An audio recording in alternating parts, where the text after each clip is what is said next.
మాట ఆర్టీసీ కార్మికులను గవర్నమెంట్లోకి తీసుకోవడం. దీని మీద తెలిసినోడు ఒకటి తెలియనోడు ఒకటి మాట్లాడుతూ ఉన్నారు. ఆ గవర్నర్ గారు పాపం మాకు తెలిసి తెలియక అనవసరంగా వివాదం కొని తెచ్చుకున్నాను. అనవసరంగా ఆర్టీసీ పెట్టిందే ప్రజలకు ప్రజా రవాణా ఉండాలని చెప్పి అధ్యక్ష. సరే, క్రమేణా కాలక్రమంలో ఆ సంస్థ నష్టాల్లో కూరుకుపోవటం ఎంత జరుగుతూ వచ్చింది. నేను కూడా ట్రాన్స్పోర్ట్ మినిస్టర్గా పనిచేసిన అధ్యక్ష. నేను పనిచేసిన రోజుల చాలా డెడికేటెడ్గా పనిచేసి నేను మినిస్టర్గా బాధ్యత తీసుకున్న రోజు ఆనాటి ఏపీఎస్ఆర్టీసీ 14 కోట్ల నష్టాలలో ఉండే అధ్యక్ష. ఆ 14 కోట్ల నష్టాలను పూడుస్తూ వివిధ రకాల ప్రక్రియలు అక్కడ ప్రవేశపెట్టి మరొక 14 కోట్ల రూపాయల ఆదాయం తెచ్చినాం అధ్యక్ష ఆర్టీసీకి. అంటే తమను పూడ్చగలిగితే శక్తి సామర్థ్యాలు ఉంటే నష్టాన్ని పూడ్చవచ్చు. కానీ ఈ మధ్య ఏమైపోయిందంటే అధ్యక్ష, అనేకమైనటువంటి డీజిల్ పెరుగుదల మన ఆర్టీసీ మేము ఆశామాషిగా చేయలేదు అధ్యక్ష. ఏ పని కూడా అట్లా చెయ్యం మేము. గతంలో ఆర్టీసీ కార్మికులు సమ్మె చేశారు, మమ్మల్ని గవర్నమెంట్లో తీసుకోమన్నారు. మేము ఏం చేసినామంటే మీకు తగిన డబ్బులు ఇస్తాం, మీరు నడపండి, లాభాలు తీసుకొచ్చే ప్రయత్నం చేయమని ఒక బెస్ట్ ఐపీఎస్ ఆఫీసర్ని అక్కడ ఎండీగా వేసి, మనం మంచి అనుభవం ఉన్నటువంటి బాజిరెడ్డి గోవర్ధన్ గారిని చైర్మన్గా వేసి విశ్వ ప్రయత్నాలు చేసినారు వాళ్ళు కూడా.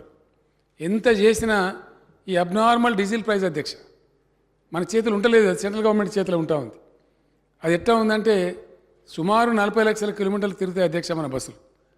6 లక్షల లీటర్ల డీజిల్ ప్రతిరోజు కాల్స్తాయి. అవి 6 lakh లీటర్స్ డీజిల్. 60 రూపాయల డీజిల్ 110 రూపాయలు 105 రూపాయలు అయిపోయింది. అమాంతంగా 45 రూపాయలు పెరిగితే రోజుకు 2.5 కోట్ల రూపాయలు డీజిల్ మీద నష్టం వస్తూ ఉంది అధ్యక్ష. ఎక్కడి నుంచి ముందర సంస్థ. మొన్న క్యాబినెట్లో మేమందరం కూడా దాదాపు 5.5-6 గంటలు చర్చించి, గతంలో మనం వద్దనుకున్నాం, మరి ఇప్పుడు ఏం చేయాలి. మా చర్చలో తేలింది ఏంటంటే అధ్యక్ష, నేను కుల్లా చెప్తా ఉన్నా, కానీ దాచిపెట్టేది ఏం లేదు. ప్రజలకు రవాణా సదుపాయం కల్పించడం ఏ ప్రజాస్వామ్య ప్రభుత్వానికైనా ఒక సోషల్ ఆబ్లిగేషన్. మరి ఆర్టీసీని తీసేయడానికి లేదు. ఆర్టీసీ బెస్ట్ స్కిల్ ఉన్న సంస్థ, జీరో యాక్సిడెంట్ ఫ్రీ ఉండే సంస్థ, ప్రయాణికులను క్షేమంగా చేరవేసే సంస్థ. మనమే లక్షల కొద్ది పాసులు ఇస్తూ ఉంటాం విద్యార్థులకు మరొకలకు. మరి అది మంచి సదుపాయం. ప్రజలు కూడా బస్సు ఉండాలని కోరుకుంటారు తప్ప పోవాలని కోరుకోరు. మరి ఇప్పుడు ఏం చేయని ఆ సంస్థగా మనుగడ సాగించే ప్రయత్నం లేదు. ఇంకా ప్రభుత్వమే సాకాల, ప్రభుత్వమే సాధాల్సిందే. వాళ్ళు చేయలేరు. వాళ్ళ కాలికి మస్తు ప్రయత్నాలు చేసినారు. గోవర్ధన్ గారు, ఆ ఎండీ గారు చాలా ప్రయత్నం చేసినారు. చివరి క్యాబినెట్లో తేలింది ఏంటంటే వాళ్ళకి సంవత్సరానికి 1500 కోట్లు ఇస్తూ ఉన్నాం అధ్యక్ష. ఇప్పుడు బడ్జెట్లో పెట్టి మరీ ఇస్తూ ఉన్నాం. Every year 1500 crores we are giving to the RTC. గవర్నమెంట్లో లేదన్న పేరే కానీ గవర్నమెంటే చేస్తూ ఉంది దాన్ని. ఆ వచ్చేది ఏమూలకు సరిపోవడం లేదు. కాబట్టి ఇంకా తప్పదు, మనకు ప్రజలకు ప్రజా రవాణా ఉండాలి. ఏ ఆబ్జెక్టివ్తో దాన్ని పెట్టినారో ఆ బాధ్యత నుంచి మనం తప్పించుకోలేము. తప్పకుండా ఉండి తీరాలి. కమాన్ ప్రభుత్వంలోకి తీసుకుందాం. ఆ కార్మికులకు పాపం భద్రత వస్తుంది, వాళ్ళకి చిక్కులని పోతాయి. ఆ విధంగా చాలా బాగుంటుందని మేము భావించి మన క్యాబినెట్లో ఫైనల్ డెసిషన్ తీసుకున్నాం.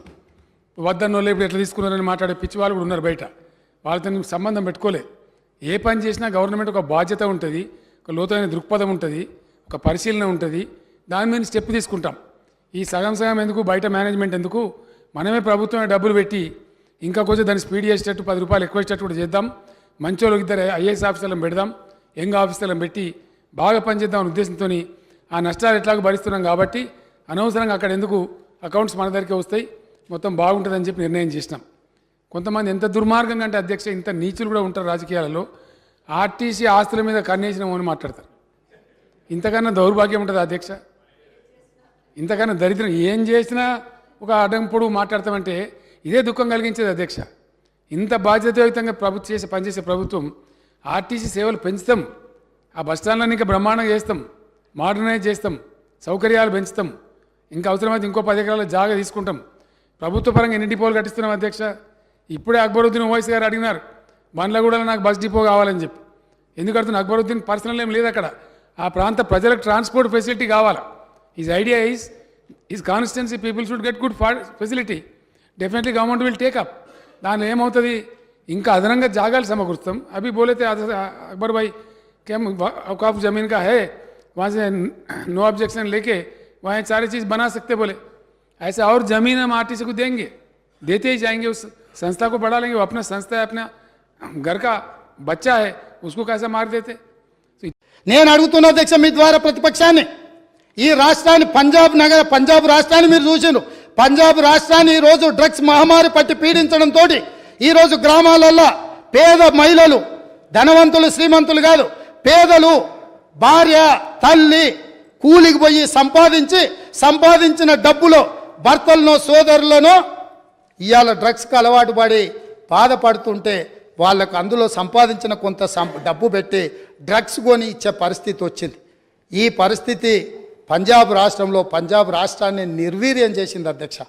పంజాబ్లో యంగ్ విడోస్ చిన్న వయసులోనే మహిళలు వితంతువులుగా మారుతుంటే డ్రగ్స్ బారిన పడి ఈరోజు చావులను మనం కల్లారా చూస్తుంటే, రాష్ట్రమే నిర్వీర్యం అయిపోతుంటే, యువత డ్రగ్స్ బారిలో పడి చచ్చిపోతుంటే, తెలంగాణ రాష్ట్రంలో పూర్తిగా కూకటి వేళ్లతో పెకిలించి వేయాల్సిన ఈ డ్రగ్స్ మహమ్మారి విషయంలో ఎందుకు విచారణలో ఈ ప్రభుత్వం ఆనాడు జాప్యం వహించింది?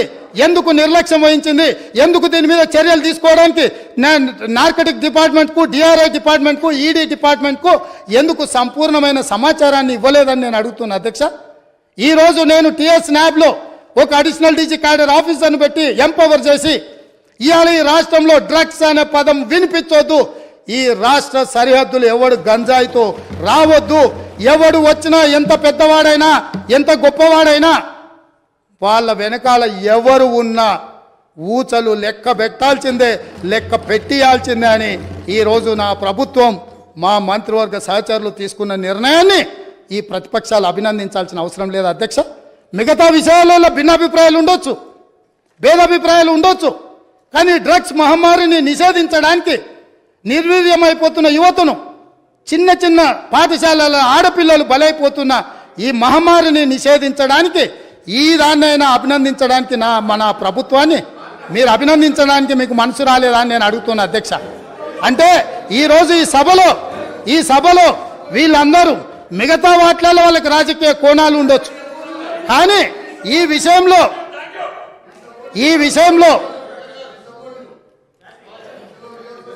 రన్నింగ్ కామెంట్ చేయకండి దయచేసి ప్లీజ్. సార్ పాపం తెలియక అట్లా అంటుండే, కానీ తర్వాత ఆయనకుండే బాధలు ఆయనకుంటాయి. ఎందుకంటే ఎవరైతే ఈ అంశం మీద పూర్తి స్థాయిలో మాట్లాడినరో వారు బాధ్యత తీసుకొని, మిగతా విషయాలలో మాకు భిన్నాభిప్రాయాలు ఉన్నా డ్రగ్స్ నిర్మూలన విషయంలో, మత్తు పదార్థాలను నిషేధించడంలో, గంజాయి ఇతర మత్తు పదార్థాలను ఈ రాష్ట్ర సరిహద్దులను దాటి లోపలికి రానివ్వకుండా కంచేసి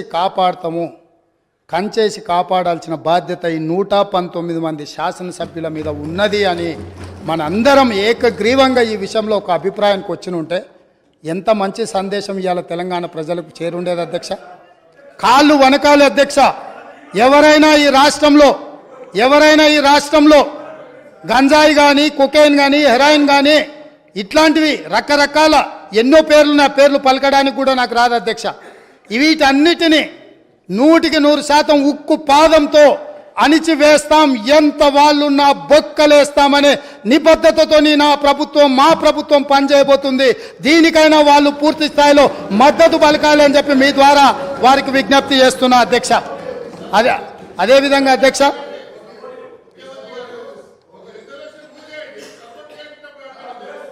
ఇప్పుడు గవర్నర్ గారి ప్రసంగంలోనే ఈ అంశాన్ని స్పష్టంగా ప్రస్తావించిన. వారు ఎంతసేపు మాట్లాడినరో మీరు సమయం తీయండి. మా సభ్యులు ఎంతసేపు మాట్లాడినరో, టీఆర్ఎస్ సభ్యులకు ఎంతసేపు సమయం ఇచ్చినరో రెండు పోల్చి చూడండి అధ్యక్ష. ఈ విషయంలో మనకు భిన్నాభిప్రాయాలు, భేదాభిప్రాయాలు ఉండాల్సిన అవసరం ఏముంది అధ్యక్ష? ఏమన్నా ఉందా అధ్యక్ష? ఇందులో నేను ఏమైనా ఎవరికైనా నష్టం జరిగే విధంగా, లేకపోతే వాళ్ళ కష్టం జరిగే విధంగా ఏమన్నా ప్రభుత్వం నిర్ణయం తీసుకుంటుందా అధ్యక్ష? ఇందులో కలిసి రావడానికి ఉన్న ఇబ్బంది ఏంది అధ్యక్ష? నాకు అర్థం కాలే. అందుకే వారికి అవసరమైతే ఇప్పుడు అడగట్లేదు అధ్యక్ష మైకు. ఒకవేళ ఇప్పుడు నేను ఇంతసేపు మాట్లాడినా మైక్ అడిగినుంటే మీరు మైక్ ఇచ్చుంటే వారు మాట్లాడుతుంటే వారు మాట్లాడడానికి మైకు తీసుకొని ముందుకు వస్తే ఇవ్వండి అధ్యక్ష. ఇది ఒక మంచి కాజ్ కదా, ఈ ఒక్క మంచి కాజ్కి వారిని ముందుకు వచ్చడానికి మైక్ ఇవ్వండి అధ్యక్ష.